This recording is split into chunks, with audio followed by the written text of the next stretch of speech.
Saan nagkakamali po? Sa treasurer, sa secretary? For itong isa. Tapos meron pang isa. Paper mix. Number ano yun? 25. So, ito na lang basahin mo. So, ulitin natin. Balik tayo, balik. O yung... Unahin na itong... Okay. Liwanagin muna natin ito pagkatana. Okay. Meeting this Mr. Chair. Ano ba ang resolution number 024? 024 po yung kay Congressman Bonson title. Tatanggalin po namin yung local. Ay, tama po to. Tama. Local to. Yung 25 po, yung kay Miguel Suntay. Tama lang din. Tama din po. Yung 26 po, yun yung dadagdag yung national. So, Tapos tatanggalin sa whereas. so i-withdraw ko yung 026 na. Opo. Ha? Kasi 024 kanina yung... Oo eh. Oo, na-aprobahan eh. 2425. Ah. 2425 po yung 26 yung recorrection. Okay, ito natin, resolve natin pa rin. I-withdraw ko yung motion to approve yung 024. As regard po, hindi ko ano. Okay. Kasi 024 yung nabanggit kanina na in-approve. I-withdraw muna yung original. I-withdraw ko yung approval. Motion to reconsider. 26 dapat yung tatanggalin yung pangalan ni Kong. Yes. Yung 24 dapat yung national. Naka-resume ba? Nakatayo?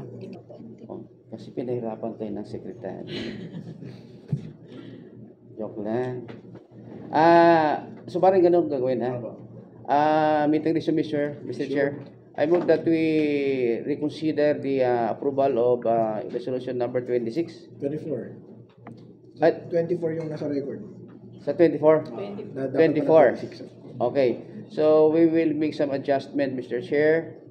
That resolution number 024 refers to 026. ito nga yung barong 024. Ano? Yung yung individual kay Congressman Bonson tayo. Okay. So yung 025 kay Councilor Miguel tayo. Miguel. 026 yun yung kay sa lahat na. Okay. So we will discuss na lang, omnibusly na lang. Okay po. Okay. Without further discussion, Mr. Chair, I move that we approve resolution number 024, 025. Yan lang muna. Second. It has been moved and seconded that resolutions number 024 and 025 since 2025 of Barangay Bagong Lipunan Krame be conditionally approved. Subject to the Submission. submission of the corrected order. Hindi. Approve yung dalawa. Yung 026, wala pa. Okay. Okay. So it has been moved and seconded that resolution number 024 and 025 since 2025 of Barangay Bagong Lipunan ng Krame be approved. Ayan, okay. Again, Mr. Chair, as regard to resolution number 26, I move that we conditionally approve subject to submission of the corrected version. Second. It has been moved and seconded that resolution number 026 since 2025 of Barangay Bagong Lipunan ng Krame be conditionally approved subject to the submission of the corrected version as required by this committee. Nakatatlo na kagad si Kapitana. Oh, meron pa. Next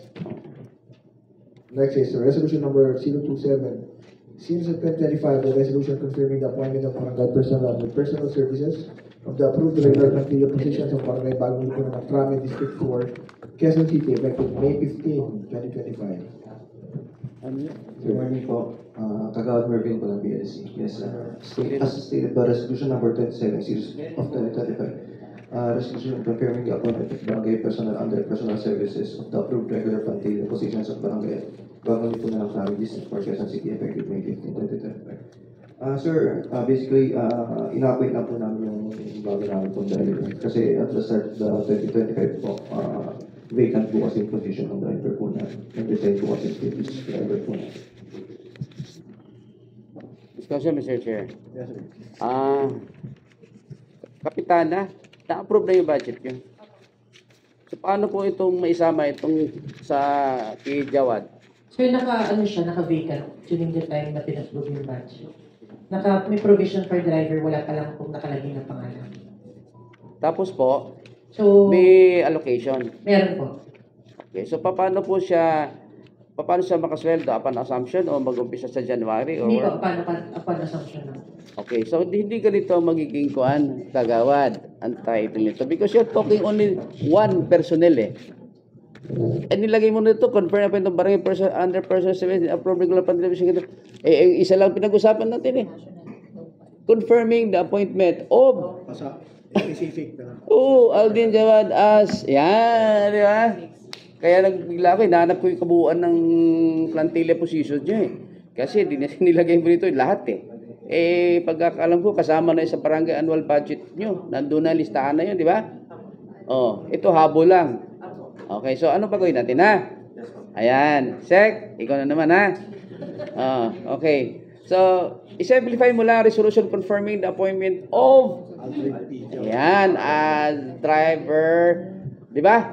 Ano effective dito? Effective May 15. So kalahati lang sweldo niya. Ayan, mga ganun. So, yung title, doon din papasok yung dispositive portion. Yung dispositive portion, baguhin mo na naman niya, i-overhaul mo ito ha. Kasi naiya naman ko yung kagawan eh. At sa aking kapitan na, baka mamaya, makasweldo na itong, ano. Okay ha? Okay. Ano ba rin? Inom pa na akong tubig. Sandali lang, doon sa kapitan. Kaibigan kita, ano ka ba? With that, Mr. Chair, I move that we conditionally approve resolution number 027 subject to the submission of the corrected version. Second. It has been moved and seconded that resolution number 027 of Barangay Bagong Lipunan ng Krame be conditionally approved subject to the submission of the corrected version as required by this committee. Thank you po. Next, we have resolution number